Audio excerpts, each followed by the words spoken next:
আরও কত বছর চেন্নাইতে খেলবেন ধোনি? আইপিএলে নামার জন্য মুখিয়ে রয়েছেন ধোনি। সবকিছু ঠিকঠাক থাকলে মার্চের শেষ সপ্তাহ থেকে শুরু হয়ে যাবে এবারের আইপিএল, সেটা ভালোভাবেই জানেন মহেন্দ্র সিং ধোনি। তাই এবার নিজেকে ঝালিয়ে নেওয়ার জন্য নেটে ব্যাট করতে নেমে পড়েছেন চেন্নাই সুপার কিংসের অধিনায়ক।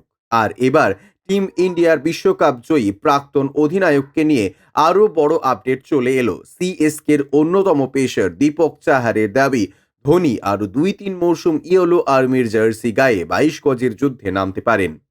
সংবাদ সংস্থা পিটিআইকে দীপক চাহার বলেছেন, মাহি ভাই এখন নেটেই বেশি সময় কাটাচ্ছে, কারণ ও ক্রিকেট ছাড়া থাকতেই পারবে না। ওকে দেখে মনে হচ্ছে আরও ২-৩ বছর আইপিএল অনায়াসেই খেলতে পারবেন। গত আইপিএলের আগে থেকেই হাঁটুর চোটে কাবু ছিলেন ধোনি।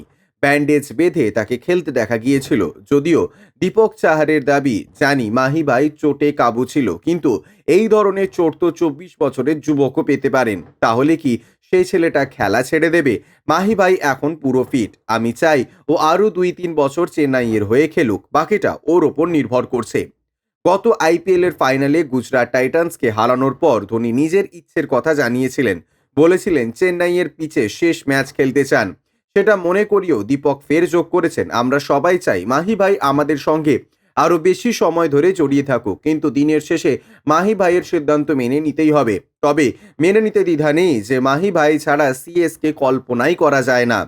২০২০ সালের ১৯শে আগস্ট সরকারিভাবে আন্তর্জাতিক ক্রিকেটকে বিদায় জানিয়েছিলেন এমএস ধোনি।